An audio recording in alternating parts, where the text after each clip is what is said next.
G20 शिखर सम्मेलन में भाग लेने रोम पहुंचे प्रधानमंत्री नरेंद्र मोदी। इटली के प्रधानमंत्री के साथ द्विपक्षीय वार्ता में भी करेंगे शिरकत।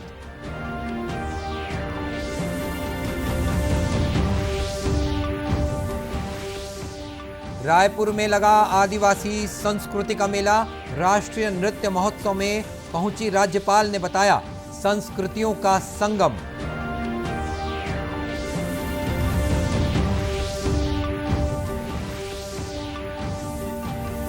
कांकेर शासकीय मेडिकल कॉलेज को MBBS में प्रवेश लेने की मान्यता मिली।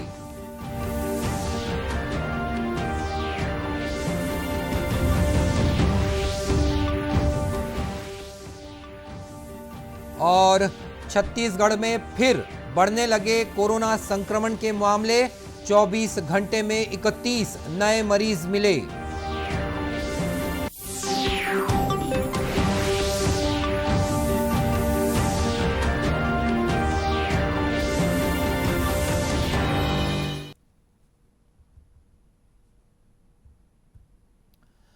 नमस्कार, आप देख रहे हैं दूरदर्शन समाचार। मैं हूं मनीष अहलूवालिया और अब समाचार विस्तार से। प्रधानमंत्री नरेंद्र मोदी 16वें G20 शिखर सम्मेलन में भाग लेने के लिए इटली की राजधानी रोम पहुंच गए हैं। इटली के प्रधानमंत्री मारियो द्राघी ने श्री मोदी को कल से शुरू हो रहे 2 दिन के शिखर सम्मेलन में भाग लेने के लिए आमंत्रित किया है। शिखर सम्मेलन में G20 सदस्य देशों, यूरोपीय संघ और अन्य आमंत्रित देशों और अंतर्राष्ट्रीय संगठनों के राष्ट्राध्यक्ष भाग लेंगे। इटली यात्रा के पहले चरण में श्री मोदी आज यूरोपीय परिषद के अध्यक्ष चार्ल्स मिशेल और यूरोपीय आयोग के अध्यक्ष उर्सुला वॉन डेर लेयन के साथ बैठक करेंगे। आज दोपहर श्री मोदी ने पियाजा गांधी पहुंचकर राष्ट्रपिता महात्मा गांधी की प्रतिमा पर पुष्पांजलि अर्पित की। शाम को श्री मोदी इटली के प्रधानमंत्री मारियो द्राघी के साथ द्विपक्षीय बैठक भी करने वाले हैं। यात्रा के दूसरे चरण में प्रधानमंत्री मोदी जलवायु परिवर्तन पर विश्व नेताओं के 26वें शिखर सम्मेलन में भाग लेने के लिए ग्लासगो के लिए रवाना होंगे। सम्मेलन का उच्च स्तरीय सत्र 1 नवंबर को शुरू होना है।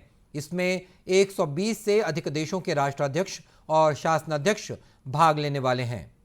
और प्रदेश की खबरों में, रायपुर में आयोजित दूसरे राष्ट्रीय आदिवासी नृत्य महोत्सव की पहली शाम देसी विदेशी संस्कृतियों के संगम से गुलजार रही। समारोह में पहुंची राज्यपाल अनुसुईया उइके का मुख्यमंत्री भूपेश बघेल और मंत्रिमंडल के सदस्यों ने पारंपरिक तरीके से स्वागत किया। इस दौरान हिमाचल प्रदेश के कलाकारों ने उनकी पारंपरिक हिमाचली टोपी पहनाकर राज्यपाल और मुख्यमंत्री का सम्मान किया। राज्यपाल अनुसुईया उइके ने कहा कि यह महोत्सव विभिन्न परंपराओं और संस्कृतियों का संगम है। राज्यपाल के सामने मध्य प्रदेश के लोक नर्तकों ने अपनी प्रस्तुति दी। इस दौरान उज्बेकिस्तान, माली और स्वाजीलैंड के सांस्कृतिक दलों ने भी अपने पारंपरिक नृत्य प्रस्तुत किए।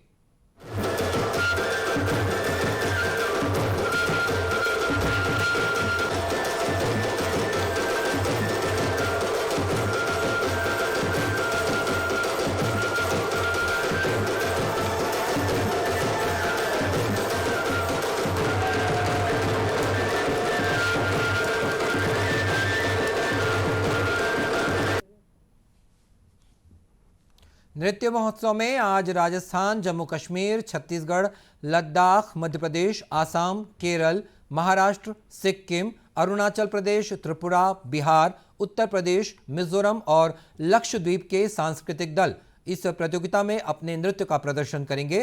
प्रतियोगिता का समापन शनिवार रात को होना है। राष्ट्रीय आयुर्विज्ञान आयोग ने कांकेर के शासकीय मेडिकल कॉलेज को MBBS की 100 सीटों पर प्रवेश देने की अनुमति दे दी है। इस मेडिकल कॉलेज को पिछले वर्ष ही मान्यता मिली थी।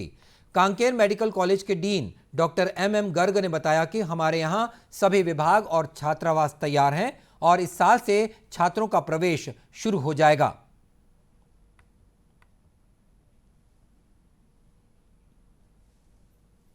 जी, शासन का और मान्यता देने के लिए नेशनल मेडिकल बोर्ड को बहुत बहुत धन्यवाद।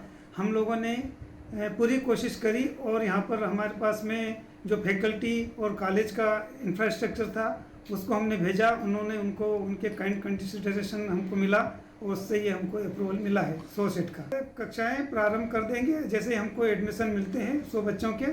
हमारे पास में उनके रहने के लिए हॉस्टल्स हैं, गर्ल्स हॉस्टल है, बॉयज़ हॉस्टल है, और हमारे पास में जो हॉस्पिटल हैं उसमें सब गायनी की सुविधा है, सर्जरी की सुविधा है, आँखों के इलाज की सुविधा है, आईसीयू की सुविधा है, और जितना भी बच्चों के लिए क्लिनिकल मटेरियल आवश्यकता, हालांकि पहले साल में अस्पताल की आवश्यकता नहीं होती है बच्चों को, वो चीज़ बीच में हमारे पास एनाटॉमी, बायोकेमिस्ट्री, फिजियोलॉजी बच्चों के लिए व्यवस्था कर ली गई है हमने। सरकार ने कांकेर, कोरबा और महासमुंद में नए बने मेडिकल कॉलेजेस में एमबीबीएस की 100 सीटों पर प्रवेश के लिए राष्ट्रीय आयुर्विज्ञान आयोग की अनुमति मांगी थी, लेकिन विभिन्न मानकों पर परखने के बाद आयोग ने केवल कांकेर मेडिकल कॉलेज को प्रवेश की अनुमति दी है। छत्तीसगढ़ में कम हो रहा कोरोना संक्रमण फिर से अब बढ़ता हुआ दिख रहा है। देर रात आई रिपोर्ट के मुताबिक गुरुवार को प्रदेश भर में कोरोना संक्रमण के 31 नए मामलों का पता चला है। सप्ताह भर पहले प्रदेश में कोरोना के एक्टिव मरीजों की संख्या 214 थी, जो अब बढ़कर 285 हो गई है। गुरुवार को प्रदेश में कोरोना से किसी की मौत की रिपोर्ट नहीं है। कल सबसे अधिक 7 मरीज दुर्ग जिले में मिले हैं। वहां एक्टिव मामलों की संख्या बढ़कर 56 हो गई है। कोरबा में केवल 1 केस मिला, लेकिन वहां एक्टिव मरीजों की संख्या 36 है। रायपुर में 5 केस मिले हैं, यहां एक्टिव मरीजों की संख्या 34 हो गई है। बस्तर में 30 और जांजगीर चांपा में 24 मरीज हैं। प्रदेश के 7 ऐसे भी जिले हैं जहां कोरोना का एक भी मरीज सामने नहीं आया है। इधर देशव्यापी टीकाकरण अभियान में अभी तक कोरोना के 104 करोड़ 85 लाख से अधिक टीके लगाए जा चुके हैं। केंद्रीय स्वास्थ्य मंत्रालय ने बताया है कि कल 74,33,000 से अधिक टीके लगाए गए। कांकेर जिले के नक्सल प्रभावित क्षेत्र अंतागढ़ में पुलिस और जिला प्रशासन ने युवाओं को बस्तर फाइटर्स में भर्ती के लिए प्रशिक्षण देना शुरू कर दिया है। इसके लिए अंतागढ़ के लाइवलीहुड कॉलेज में एक आवासीय शिविर लगाया गया है। यहां दूर दराज के गांव से आए युवाओं को शारीरिक दक्षता परीक्षा के लिए तैयार किया जा रहा है। पुलिस अधिकारी इन युवाओं को सामान्य ज्ञान, गणित, हिंदी और अंग्रेजी के सामान्य जानकारियां भी दे रहे हैं। प्रशिक्षण शिविर में आए प्रतिभागी इसे लेकर काफी उत्साहित हैं। मैं यहाँ बस्तर फाइटर के लिए ट्रेनिंग करने के लिए आई हूँ। यहाँ हॉस्टल की बहुत सुविधा है, रहने के लिए देते हैं पुलिस अधिकारी सर लोग। फिर सवेरे 4 बजे उठ के रनिंग करने के लिए जाते हैं मैदान। वहाँ पे अच्छे से टेक्निक सिखाते हैं, गोला फेंक, लंबी कूद, ऊंची कूद, दौड़ के लिए। फिर योगा भी करते हैं। योगा करने के बाद आके नाश्ता लेते हैं। मैं सबसे पहले अंतागढ़ पुलिस और पुलिस अधीक्षक को सबसे पहले शुक्रिया करना चाहूँगा, ये इवेंट करा रही है। और सबसे अच्छा लग रहा है कि जो फोर्सेस हैं जितने भी, वो उसमें इस क्षेत्र के युवा अभी आगे आ रहे हैं।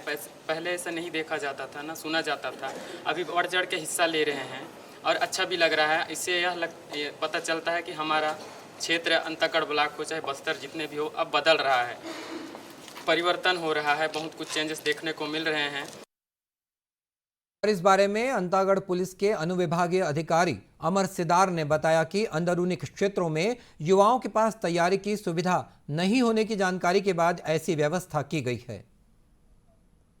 पुलिस अधीक्षक महोदय के निर्देशानुसार जिला प्रशासन को लेकर वर्तमान में बस्तर फाइटर निःशुल्क प्रशिक्षण यहाँ आयोजन किया गया है, जिसमें सब डिवीज़न के कुल 5 थाने हैं।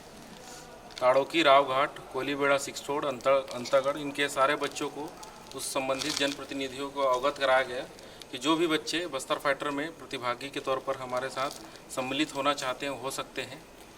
हमको अंदर के जनप्रतिनिधियों से, जनताओं से, ग्रामीणों से पता चला कि काफ़ी सारे बच्चे हैं जो इस प्रतिभा में शामिल होना चाहते हैं। इनके लिए प्रॉपर यहाँ कोचिंग नहीं है, गाइडेंस नहीं है। मेरे द्वारा तत्काल जो है कलेक्टर महोदय और एसपी महोदय को अवगत कराया गया। तत्काल संज्ञान लेते हुए कलेक्टर महोदय ने बोला कि बिल्कुल हम स्टार्ट कराएंगे, और जो अंदरूनी बच्चे हैं जो रहकर शिक्षा प्राप्त करना चाहते हैं, प्रशिक्षण प्राप्त करना चाहते हैं, उनके लिए प्रॉपर जो है छात्रावास की सुविधा प्रदान की जाएगी। उसमें पुरुष छात्रावास, महिला छात्रावास दोनों होंगे। साथ ही साथ जो कोचिंग क्लासेस के लिए पृथक से इंडोर के लिए क्लासेस बनाया जाएगा, उसमें पढ़ाया जाएगा। और पीटी करने के लिए, फिजिकल के लिए प्रॉपर जो है मैदान की आवश्यकता होगी, वो प्रदान किया जाएगा। तो वर्तमान में जिला प्रशासन, पुलिस प्रशासन द्वारा उन्मुक्त खेल मैदान में जो फिजिकल का ट्रेनिंग किया जा रहा है और लाइवलीहुड कॉलेज में इंडोर अर्थात लिखित परीक्षा का तैयारी करवाया जा रहा है। महत्वपूर्ण बात यह है कि प्रशासन की इस पहल से घोर माओवाद प्रभावित गांवों में भी बदलाव की उम्मीद दिख रही है। इन गांवों से बड़ी संख्या में युवा बस्तर फाइटर्स में भर्ती के लिए अब पहुंच रहे हैं। भारतीय प्रौद्योगिकी संस्थान भिलाई ने आज अपना पहला दीक्षांत समारोह आयोजित किया। वैज्ञानिक और औद्योगिक अनुसंधान परिषद के महानिदेशक डॉक्टर शेखर सी मंडे ने मुख्य अतिथि के तौर पर डिग्री और गोल्ड मेडल्स प्रदान किए। आईआईटी भिलाई के निदेशक प्रोफेसर रजत मूना ने बताया कि आज आईआईटी का पहला दीक्षांत समारोह हुआ है और इस दौरान 170 लोगों ने डिग्री हासिल की है। संस्थान का पहला दीक्षांत समारोह हुआ है और इस दीक्षांत समारोह में लगभग 170 लोगों ने यहाँ पे दीक्षांत समारोह के दौरान अपनी डिग्री हासिल की है। टोटल 278 लोगों को डिग्रियां दी गई हैं और इस कार्यक्रम में हम चाहेंगे कि हमारे संस्थान के ये जो ग्रेजुएट्स हैं ये भारत के लिए, संस्थान के लिए और समाज के लिए आगे बढ़ें, बहुत ऊंचा नाम करें। सरकार की डिजिटल इंडिया पहल के अनुरूप आईआईटी भिलाई के छात्रों को डिजिटल प्रारूप में डिग्री प्रदान की। हस्ताक्षरकर्ताओं द्वारा डिजिटल रूप से हस्ताक्षरित प्रमाण पत्र एक पेन ड्राइव में संग्रहित किए गए थे। इन्हें डिजिटल लॉकर पर भी अपलोड किया जा सकता है। स्वतंत्रता के 75वें वर्ष पूरे होने के उपलक्ष्य में आजादी का अमृत महोत्सव जारी है। भिलाई के नेहरू आर्ट गैलरी में आजादी के अमृत महोत्सव पर एक चित्र प्रदर्शनी का आयोजन हुआ है। इस दौरान विभिन्न सांस्कृतिक और बौद्धिक कार्यक्रम भी हो रहे हैं। इसी क्रम में निबंध और भाषण प्रतियोगिता का आयोजन हुआ। वहीं पर्यावरणविद डॉक्टर विश्वनाथ पाणिग्रही का व्याख्यान भी हुआ। प्रादेशिक लोक संपर्क कार्यालय के कार्यक्रम प्रभारी शैलेश फाये ने बताया कि प्रधानमंत्री नरेंद्र मोदी ने मार्च 2021 में गुजरात के साबरमती से आजादी का अमृत महोत्सव शुरू किया था।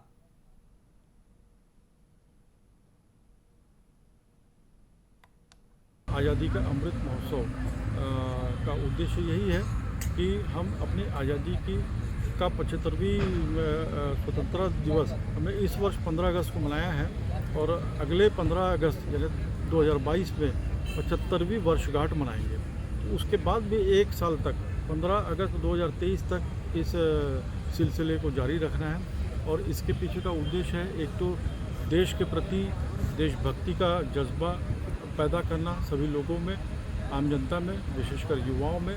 और इसकी एक टैगलाइन आदरणीय प्रधानमंत्री जी ने दी है, जन भागीदारी से जन आंदोलन। और इसका उद्देश्य ही यही है कि 1 से 2, 2 से 3 लोग जुड़ते जाएंगे, मिलते जाएंगे तो एक जन आंदोलन का स्वरूप लेगा और वो हमें एक बड़े उद्देश्य तक पहुंचा सकता है।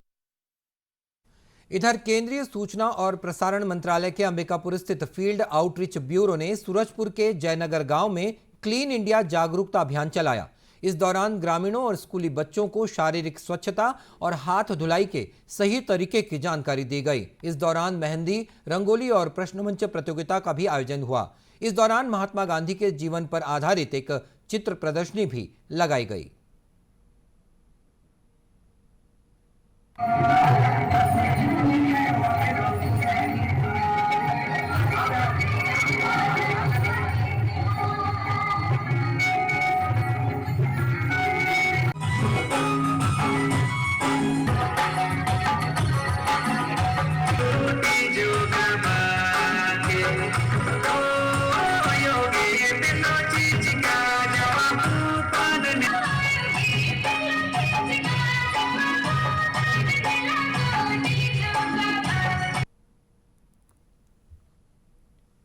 केंद्रीय सूचना और प्रसारण मंत्रालय भारत की आज़ादी के 75 वर्ष पूरा होने पर आज़ादी का अमृत महोत्सव मना रहा है। इसी सिलसिले में 75 क्रिएटिव माइंड्स ऑफ टुमारो प्रतियोगिता का आयोजन किया जा रहा है। इसके तहत IFFI ने युवा फिल्म निर्माताओं से आवेदन आमंत्रित किए हैं। इनमें से 75 युवा फिल्म निर्माताओं का चयन किया जाएगा और इस संबंध में आइए देखते हैं ये संदेश।